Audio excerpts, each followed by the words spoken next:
Hello বন্ধুরা, কেমন আছেন সবাই? নিশ্চয়ই সবাই খুব ভালো আছেন, সুস্থ আছেন। আজ আমি আপনাদের একটু ভিন্নভাবে ঢেঁড়স ভাজি করে দেখাবো। আমরা কম বেশি সবাই এই ঢেঁড়সটা ভাজি করতে পারি এবং খেতেও পছন্দ করি। আজকে একটু ভিন্নভাবে এই ঢেঁড়সটা আপনাদেরকে ভাজি করে দেখাবো। আশা করি রেসিপিটি আপনাদের ভালো লাগবে। তার আগে আমার চ্যানেলে যারা নতুন বন্ধু আছেন প্লিজ চ্যানেলটি সাবস্ক্রাইব করে দিবেন, আর যারা আগে থেকে করে রেখেছেন তাদেরকে অসংখ্য ধন্যবাদ জানাচ্ছি। চলুন তাহলে দেখে নেওয়া যাক। ভাজি করার জন্য আমি এখানে 250 গ্রাম ঢেঁড়স নিয়েছি।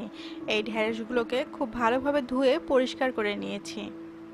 এখন ছুরি দিয়ে কেটে নিতে হবে। এখানে আমি একটি ছুরি দিয়ে পিস পিস করে এই ঢেঁড়সগুলোকে কেটে নেব। আপনারা চাইলে বটি দিয়েও এই ঢেঁড়সগুলো কুচি করে নিতে পারেন। দেখুন ঢেঁড়সগুলো ঠিক এরকম হবে, খুব বেশি মোটাও হবে না আবার পাতলাও হবে না।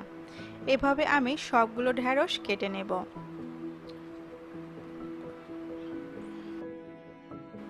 ঢেঁড়সগুলো কেটে নেওয়া হয়ে গিয়েছে। এখন আমি একটা ডিম অ্যাড করব। এখানে রুম টেম্পারেচারের একটা ডিম নিয়েছি। এই ডিমটাকে এখন ভেঙে ঢেঁড়সের মধ্যে দিয়ে দিচ্ছি। আপনারা চাইলে একটার জায়গায় দুইটা ডিমও ইউজ করতে পারেন। এখানে দিয়ে দিচ্ছি স্বাদ মতো লবণ আর হলুদের গুঁড়ো। এখন চামচ দিয়ে ভালোভাবে ঢেঁড়সের সাথে এগুলোকে মাখিয়ে নিতে হবে। একটু ভালোভাবে নেড়েচেড়ে মাখিয়ে নিতে হবে যাতে ঢেঁড়সটা পুরো ডিমের সাথে মেখে যায়। এখন চুলায় একটি প্যান বসিয়ে তাতে দিয়ে দিচ্ছি 4 টেবিল চামচ তেল। তেলটা একটু গরম হয়ে আসলে আমি ঢেঁড়সগুলো দিয়ে দেব। চুলার আঁচটা মিডিয়ামে রেখে এই ঢেঁড়সগুলোকে এখন ভেজে নিতে হবে। হালকাভাবে নেড়েচেড়ে আমি ঢেঁড়সগুলোকে ভেজে নিচ্ছি। ঢেঁড়সটা প্রায় অর্ধেক ভাজা হয়ে গিয়েছে। এখন আমি দিয়ে দেব কাঁচামরিচ এবং পেঁয়াজ কুচি।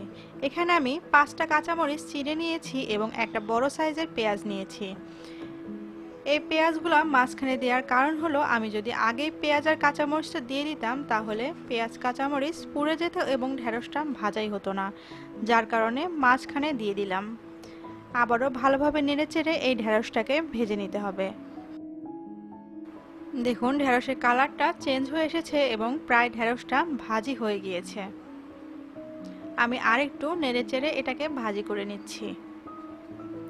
ঢেঁড়স ভাজিটা বেশি পুড়িয়ে ফেলা যাবে না, জাস্ট এভাবে এটাকে নামিয়ে নিতে হবে। ভাজিটা রেডি। এখন আমি এটাকে নামিয়ে পরিবেশন করে নিচ্ছি।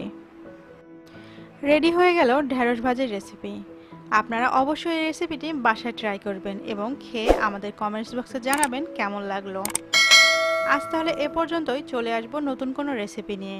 সে পর্যন্ত কেয়ার রান্নাঘরের পাশেই থাকবেন। সবাই ভালো থাকবেন, সুস্থ থাকবেন।